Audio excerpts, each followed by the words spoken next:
Hey, welcome to my garage. So, I took this on Power Tour. Probably if you've watched any of my videos, you're probably tired of me talking about Power Tour. Had a blast. Going to do it again next year. Hopefully with this car, maybe with one of my other cars. On the way back, this developed a noticeable engine tick. I think it is an exhaust leak, maybe due to the massive leak I have in the valve covers.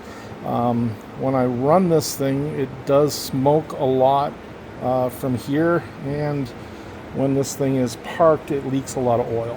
I think those are two different leaks.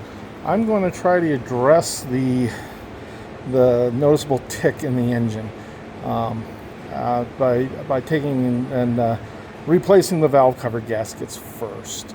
I had replaced these about a year or so ago with that silicone, the blue silicone gasket type from Moroso, but I'm going to switch back to cork and see if that is better. Also, I'm going to inspect the valve covers themselves a little bit more to see if I have anything bent or a tab that's bent the wrong way, so it's causing a leak.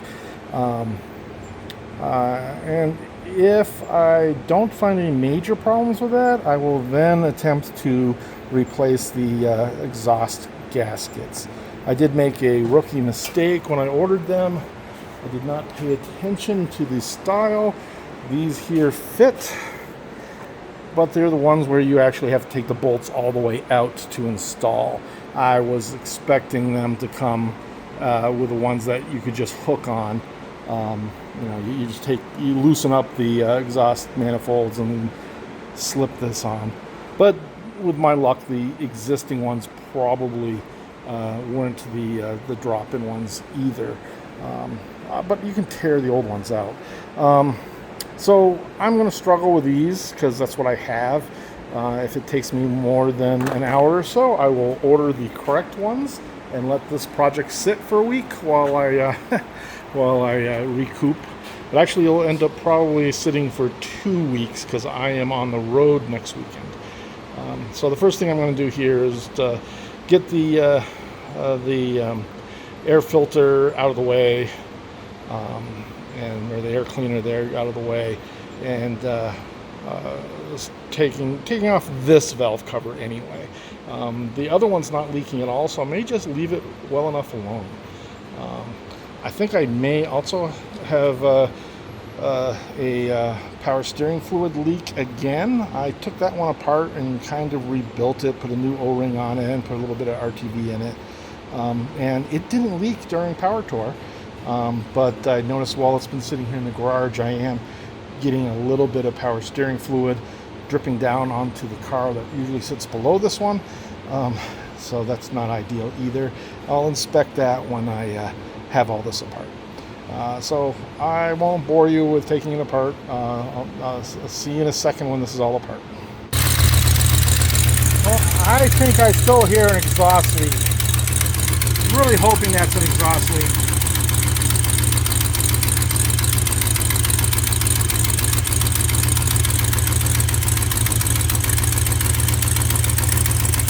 I don't know if anybody in the comments wants to give me their guesses. I need to tighten that up a little bit more. I'll do that right now. But I'm going to put some oil additives in there and see if I get that to quiet down. Okay, this is where the valve cover off. Seems to be doing everything appropriately, other than stalling. Not sure why it stalled, but if anything, the second one looked a little weak. I wonder if I should do a compression test. I don't think there's anything wrong. I also did not hear the ticking noise with the valve cover off. It is definitely possible that you only hear it when this thing is warmed up. So another thing I'm going to do is clean this up and put the valve cover back on and see if it's even necessary for me to do the exhaust. Alrighty. Okay, here we are with the bad valve cover off, and you can see that this is really worn around the bolt holes. There's bolts still on there. So this is a side where I have oil leaking. I suspect it's mainly right here. And yeah, this is pretty, this gasket's toast. And this is not that old of a gasket. So yeah, this is where all my oil was leaking. And obviously it leaks right down on top of the valve, the exhaust gasket. So I'm going to clean this up. Might as well paint it while I have it out. And put it back together. I do want to run this a little bit to see if I have anything damaged down here. That's just a little gasket thing there. This leftover gasket. So this needs to be cleaned up. I do want to run it, like I said, see if I can tell if there's signs of something worse than well, there's a big piece of something in here. That shouldn't be in my valve train. It's plastic. It doesn't feel metal. Well, it could be metal. Let's see. I think it's clearly plastic. I just broke it with my hand. So that was just sitting there underneath those valves, the rockers there. Yeah, I got some cleanup to do here. What's that orange stuff? Is probably just they're on a lot of them. I don't know what that is. That's RTV from somebody else. That's not what I was using on this. So let's see. So I think somebody else has had problems with this side leaking. Nothing else. I don't see anything that I would consider concerning here. Alright. Let's see if I can put the phone someplace where we can watch this as I start her up.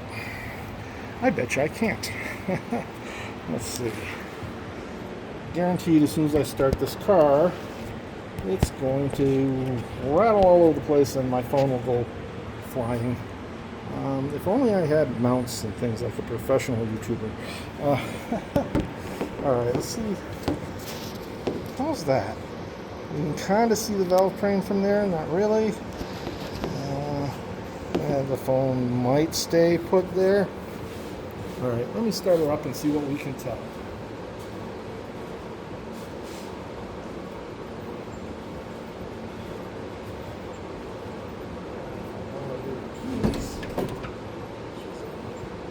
Keys are not in there.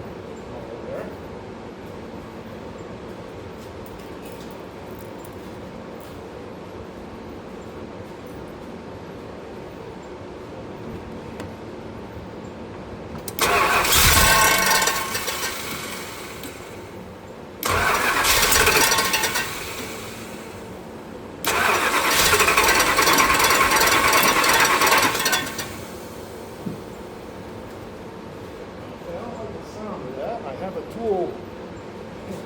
Something hitting somewhere.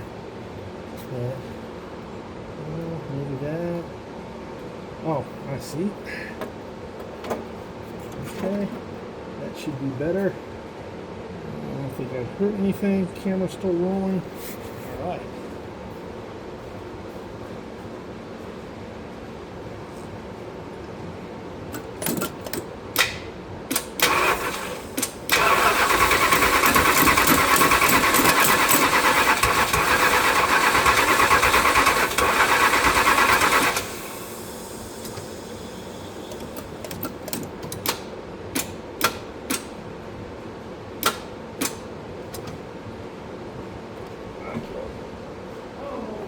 Anything on camera?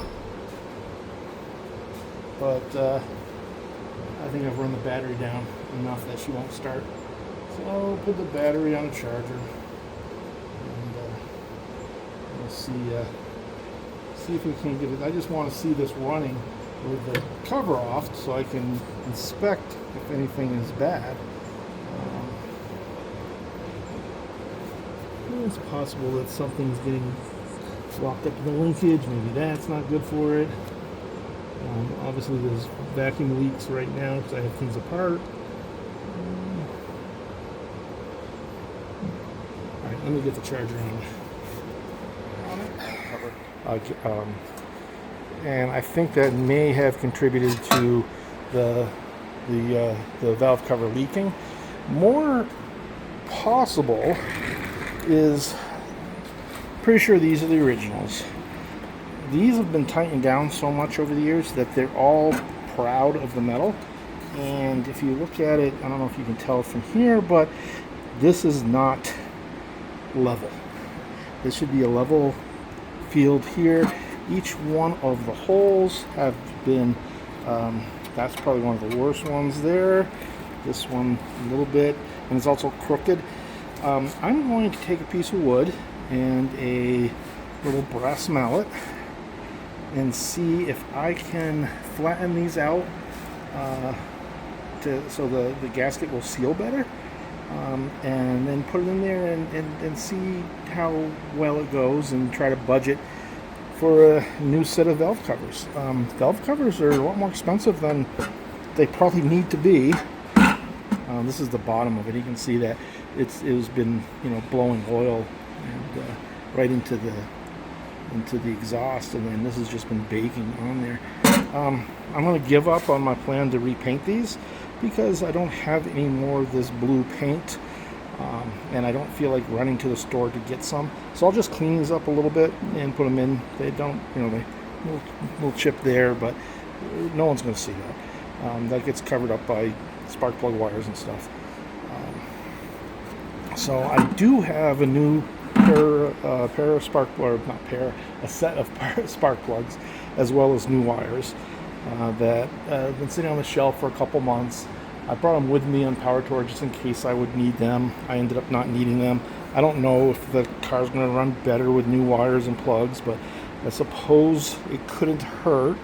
Not sure if that's on the agenda for today. It is well past 100 degrees out here in the barn, and I've got the door open with a fan going, but it's too hot, and I hear a beer calling me.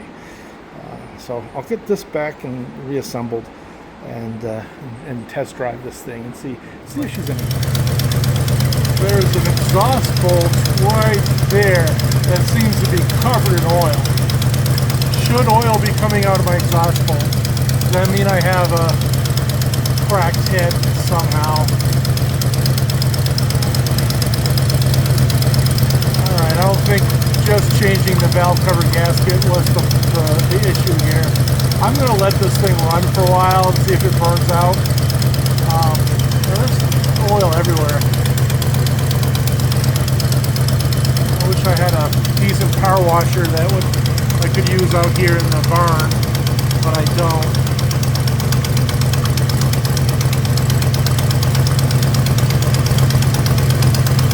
I don't know if it's calmed down any. I don't think so.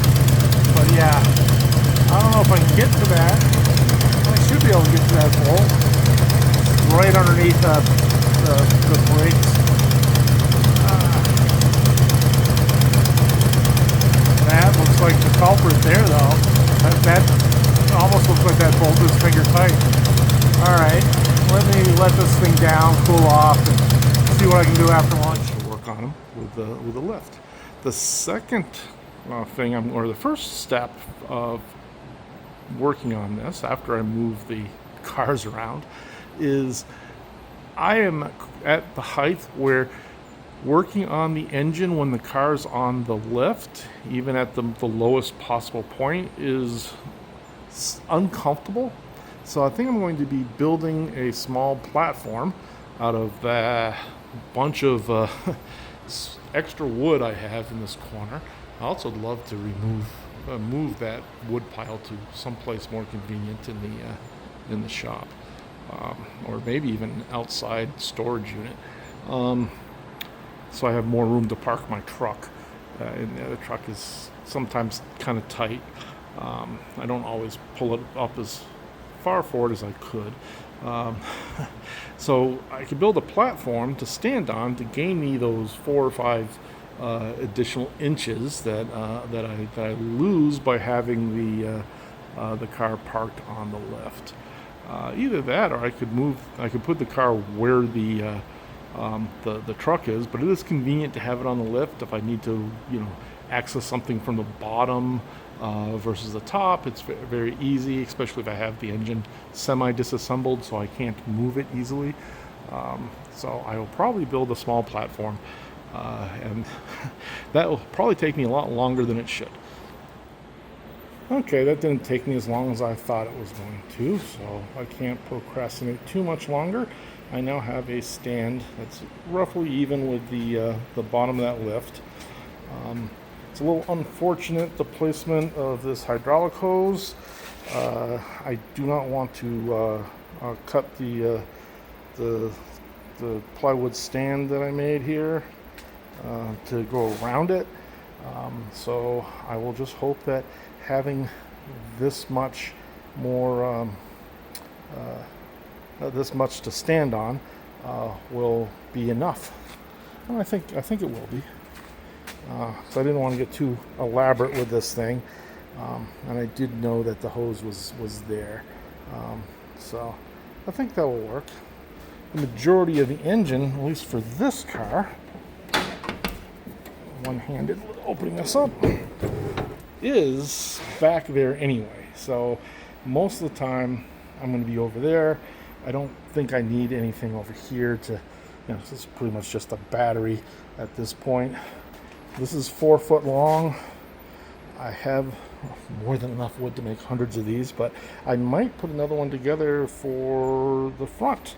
I don't, I guess I don't really have the pro. I can reach pretty well here, so we'll see if I ever need it. If I have to, I'll make another one, or I'll just drag that from one side to the other.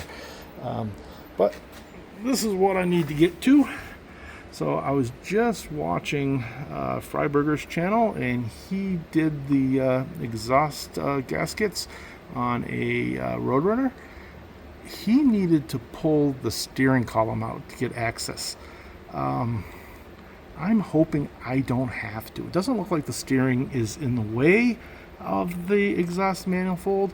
I don't want to take the exhaust manifold all the way out of the car. I just want to take it off the head so I can sneak a gasket behind it and then bolt it back in. I don't know how successful I will be on that.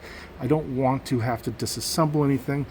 The one thing that looks like it's in the way is the brake master cylinder, which there's no way I'm attempting to take that off this engine. I will live with an exhaust leak if that is the case. It looks like I can get to almost all the bolts from up here, and luckily this is on a lift, so I can easily raise and lower this to get access to the exhaust bolts. I have not done this in how about 40 years. So, and I'm hoping that I don't have a broken bolt doing this. I'm going to be very careful. I do not really have the type of garage that could deal with busted bolts. So hopefully this is not foreshadowing. Okay, well, it looks like my exhaust gasket was toasted. So there should be another half of the circle on this side, if this thing will stop falling down. Should be complete here, just like on the new gasket. And then this one here was missing this whole part over here. So even though I thought the front